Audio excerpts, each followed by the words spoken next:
Happy cuan buat para cuan mania. Jadi hari ini kita akan menganalisa itu beberapa emiten atas permintaan para cuan mania, yang mana terdiri dari BBTN, BBNI, PGAS, dan FIFA. Jadi untuk BBTN, kalau kita perhatikan BBTN di hari Jumat kemarin itu dibuka di harga 1360 dengan rentang harga 1325 sampai dengan 1365, di mana ditutup di harga 1335 atau mengalami tekanan sebanyak 10 poin jika dibandingkan dengan penutupan hari sebelumnya di 1345. BBTN sendiri memiliki volume perdagangan itu sebanyak 27,54 miliar dengan PER-nya cukup murah yaitu 5,65 kali, serta market cap-nya adalah 14,14 triliun. Kalau kita perhatikan dari sisi analitik untuk BBTN itu tampak rentang harga satu bulannya itu di harga 1325 sampai dengan 1620, di mana kalau kita bandingkan dengan harga penutupan di hari Jumat itu adalah di 1335, maka boleh dikatakan BBTN ini sudah sangat murah karena untuk year to date-nya sendiri itu rentang harganya adalah di 1325 sampai dengan 2180. Kalau kita berpindah ke chartnya sendiri secara teknikal, jadi kalau kita perhatikan secara stokastik itu tampak masih terjadi dead cross di sini. Kemudian secara MACD itu sedang berusaha untuk merubah tren, itu dimana sudah mulai kelihatan ada perpotongan antara percentage K dan percentage D. Kan tetapi secara volume itu 20 hari tampak belum menyentuh volume rata-rata, di mana masih rendah. Sedangkan kalau kita perhatikan itu secara grafik, itu BBTN sendiri tampak berusaha akan menutup gap di 1315 sampai dengan 1285. Dan kalau kita lihat secara support trend line, ini tampak BBTN sedang menguji support trend line, sehingga kalau ini dapat ditembus itu maka kemungkinan BBTN akan bergerak ke support satunya di 1275 atau berusaha untuk menutup gapnya, dan resistennya sendiri BBTN itu bagi kami ada di 1505 rupiah. Selanjutnya kita berpindah ke emiten yang kedua yaitu BBNI. Jadi kalau kita perhatikan BBNI itu dalam penutupan pasar kemarin di hari Jumat itu tampak BBNI itu dibuka di 4.760, kemudian memiliki rentang harga antara 4.620 sampai dengan 4.760, dan ditutup di harga 4.640 atau mengalami pelemahan sebanyak 120 poin jika dibandingkan dengan previous close-nya di 4.760. BBNI sendiri memiliki nilai perdagangan kemarin itu sebanyak 132,14 miliar dengan PER-nya juga cukup murah, yaitu di bawah 10, yaitu 9,07 kali, dengan market cap-nya adalah 86,53 triliun.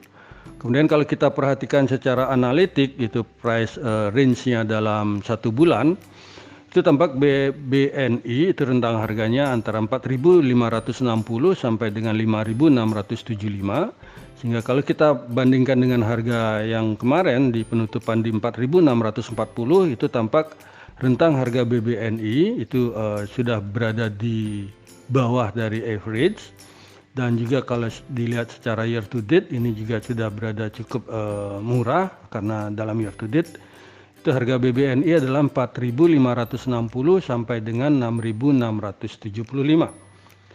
Secara teknikal sendiri kalau kita lihat BBNI itu tampak juga terjadi dead cross, itu terjadi dead cross secara stokastik, kemudian secara MACD ini tampak berusaha untuk merubah tren, akan tetapi kelihatan tidak begitu cukup kuat. Dan secara volume juga belum mencapai volume rata-ratanya dalam 20 hari, masih di bawah.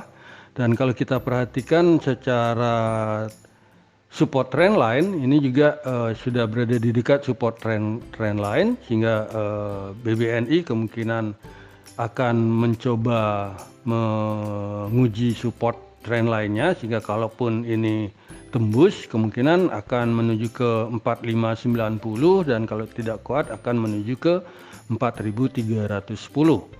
Sedangkan resistennya sendiri bagi kami untuk BBNI itu ada di 4950 dan resisten keduanya di 5150. Selanjutnya untuk PGAS sendiri, untuk pegas kalau kita perhatikan di perdagangan kemarin, itu pegas kalau kita perhatikan overview-nya itu tampak dibuka di Rp1.010 dengan rentang harganya di 1000 sampai dengan 1030 dan ditutup di 1015 atau menguat sebanyak 5 poin jika dibandingkan dengan previous close-nya di 1010. Pegas sendiri memiliki nilai perdagangan di hari Jumat kemarin itu di 50,84 miliar dengan pair-nya yang juga cukup murah yaitu di 6,86 kali dengan market cap-nya adalah di 24,61 triliun. Untuk rentang harganya sendiri untuk PGAS kalau kita perhatikan dalam 1 bulan itu rentang harganya di 990 sampai dengan 1225, sehingga kalau kita perhatikan dengan harga penutupan kemarin di 1015 maka boleh dikatakan PGAS sudah cukup murah. Dan untuk rentang harga year to date-nya sendiri itu antara Rp9.990 sampai dengan Rp1.880. Dan secara analitik kalau kita perhatikan PGAS itu tampak sudah berusaha terjadi golden cross pada stokastiknya. Kemudian secara MACD juga sedang berusaha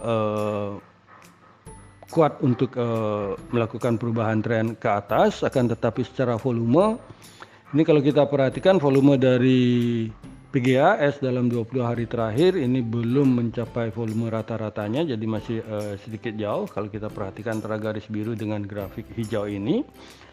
Dan PGAS sendiri ini masih ada ada gap di atas itu di antara harga 1310 sampai dengan 1270, dan saat ini juga PGAS ini tampak sedang berusaha untuk menguji support trend lainnya, sehingga kalau tembus di support ini kemungkinan PGAS akan kembali ke 990, dan kalaupun berhasil memantul itu resisten pertamanya adalah di 1110. Dan kalau PGAS berhasil menembus resisten tren lainnya, kemungkinan PGAS akan berusaha untuk menutup gap di 1300 sampai dengan 1270 ini. Selanjutnya yang terakhir itu kita akan bahas FIFA. Ini berdasarkan request juga. Jadi kalau FIFA menurut kita, kalau kita perhatikan FIFA di perdagangan hari Jumat kemarin itu FIFA dibuka di harga Rp55 dengan rentang harganya adalah 52 sampai dengan Rp55 dan ditutup di Rp54 atau mengalami tekanan sebanyak 1 poin jika dibandingkan dengan previous close-nya di Rp55. FIFA sendiri memiliki nilai transaksi itu pada hari Jumat adalah sebanyak 2,51 miliar, itu dengan pair-nya yang minus 1,42 kali karena FIFA ini terus mengalami kerugian di tahun 2021 ini. Market FIFA sendiri adalah sebesar 889,07 miliar. Secara rentang harga, kalau kita perhatikan rentang harga FIFA dalam 1 bulan terakhir itu tampak rentang harganya antara 52 sampai dengan Rp65, hingga kalau kita dilihat dari harga FIFA sekarang di 54, ini FIFA cukup murah kan, tetapi kita agak khawatirnya kalau dia parkir lumayan lama di harga 50. Jadi kalau kita lihat teknikalnya sendiri di sini boleh diperhatikan secara stokastik ini sudah terjadi golden cross, akan tetapi MACD-nya masih bergerak ke bawah. volumenya sendiri ini belum begitu bagus sesuai dengan rata-rata 20 harinya. Jadi kalau kita lihat di sini tampak Viva ini beberapa kali parkir di 50, kemudian setelah ada ledakan volume itu Viva akan meloncat lumayan ke atas, jadi beberapa kali terjadi seperti ini. Jadi di sini itu tampak seperti itu, kemudian di tanggal 1 April juga terulang lagi, jadi dari 50 dalam 3 hari itu loncat ke 76. Sehingga bagi kami Viva ini memiliki support pertama itu di 52 dan support terakhirnya adalah di 50, semoga tidak tidur panjang. Dan resistennya sendiri untuk awal adalah di 57 dan resisten keduanya di 65. Jadi demikianlah analisa rekomendasi saham kami untuk BBTN, BBNI, PGAS dan Viva yang bisa kami sampaikan. Semoga bisa menjadi referensi bagi para cuan mania di dalam mengambil keputusan untuk menjual ataupun membeli. Di sini sekali lagi kami tekankan dan garis bawahi bahwa analisa rekomendasi saham ini tidak untuk mengajak cuan mania membeli ataupun menjual saham-saham yang kami analisa, dan kami tidak bertanggung jawab atas segala keuntungan maupun segala kerugian yang terjadi akibat analisa rekomendasi saham dari kami ini. Terima kasih sudah menonton video saya, dan jangan lupa untuk subscribe, komen, like, dan share kepada para cuan mania yang membutuhkannya. Sekali lagi saya ucapkan terima kasih dan semoga kita sehat, bahagia selalu, dan cuan menyertai kita bersama. Sampai bertemu di video kami selanjutnya. Salam.